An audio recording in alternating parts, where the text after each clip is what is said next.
Thank you, Chuck. Thank you. And now, Vietnam veteran and honorary member of Chapter 13, Steve Barton, will sing America the Beautiful. Oh, beautiful for spacious skies, for amber waves of grain, for purple mountains' majesty above the fruited plains. America, America, God shed his grace on thee, and crown thy good with brotherhood, from sea to shining sea. Thank you. Thank you, Steve. The remembrance beacon above us will be relit shortly. The survivors who will light it are sitting in front of you. 70 years ago today, these distinguished gentlemen were the young men of Pearl. They were the ones who were shocked at dawn. And many of their buddies would awaken for a final time that morning. Somehow these fellas survived. Let's meet these survivors. Survivors, when I hand the microphone to you, please rise if you want to. State your name, your rank, and your ship or your station on the island of Oahu, December 7th, 1941. And then share with this audience a remembrance of just what happened to you just that morning. Firstly, I'd like to introduce the president of Pearl Harbor Survivors Association, Mount Diablo Chapter 13, Mr. Bing Wallinter.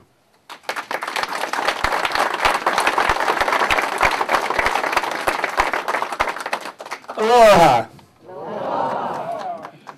Well, how can I follow some of this? Well, it's all great that we can all be here, and we're so fortunate that we live here in this area and we have the facilities that we do. And so let's all make the best of it. And anytime we're called to take part and that we can do some good, let's just hang in there and do it. Mahalo. Are you a survivor?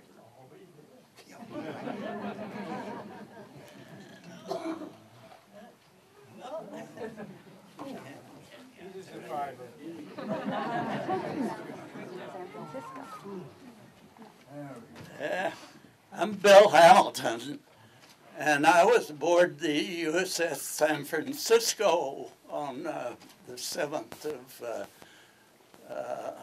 in Pearl, and I recall very vividly the first time I realized there was some action going on is the light cruiser St. Louis, right across from us, across the slip. They were moving these 50 caliber machine gun stands around on deck, and they were firing up. I didn't know what the hell they were shooting at.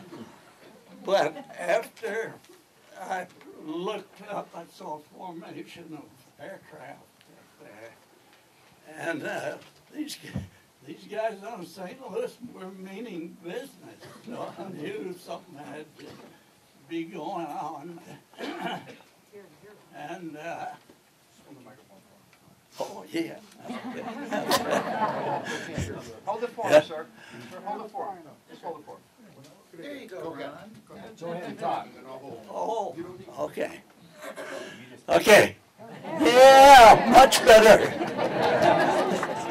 And anyhow,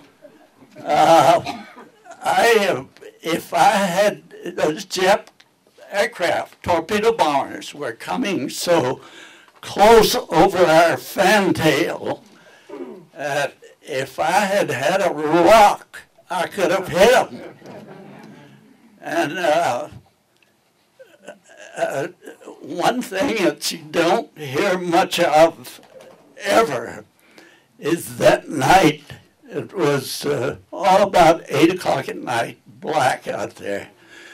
And everything was quiet, very quiet. And I was on a set of phones that was connected to the main battery director up above. And the officer up there had told me that now there's a flight of aircraft off the Lexington, I believe it was coming in at night after dark. Don't shoot them down. So I didn't realize there were so many machine guns in Pearl Harbor at the time. Anyhow, I won't mention what the name of the ship was, but right across the dock from us was another heavy cruiser. And I spotted these running lights, aircraft running lights, quite a ways south of the harbor. And I had a gun crew of 3 men on this 30 caliber. And they kept coming in, that flight of aircraft. And when they got right over us, some knucklehead on this cruiser across the dock from us, beep, beep, beep, beep, beep, beep. And man, that dock, that Pearl Harbor exploded, I'm telling you. There was, if anybody was there, same time I was, they would know what I'm talking about. But anyhow, it was, there were so many tracers in the air that it actually threw light on the doggone harbor. And they shot down all 8 aircraft. And one of them landed on my favorite watering hole.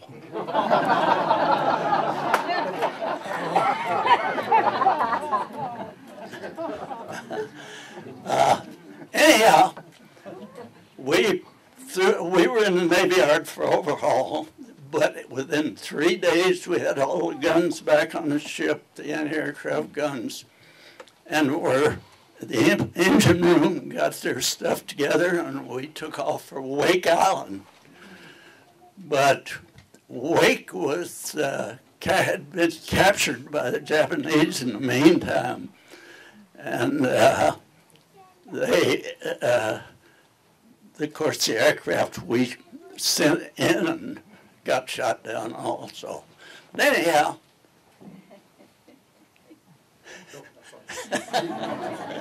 okay.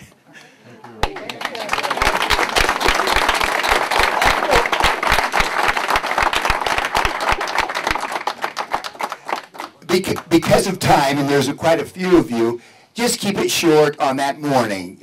Yeah. That's all I've got is short. Yeah,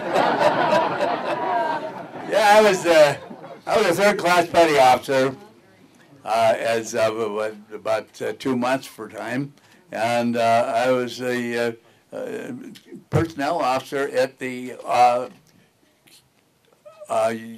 Com Crew Bat Force staff on board USS Honolulu. Anyway, we got hit, and the Admiral didn't have a show after that, and so he took about 3 or 4 of us, and we went to Melbourne, Australia, and we set up the 7th Fleet staff at that time. And I was with Admiral Kincaid and General MacArthur all the way through World War II. And we pushed the Japanese back. Took us 3 years to do it, but by golly, we got them there. And I shook hands with the 2 guys that were running the place, and they went and signed up. We haven't heard from them since about that. I mean, God bless you all.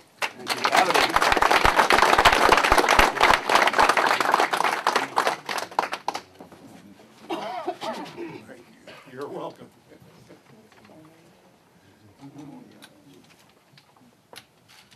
My name is Henry Freeze.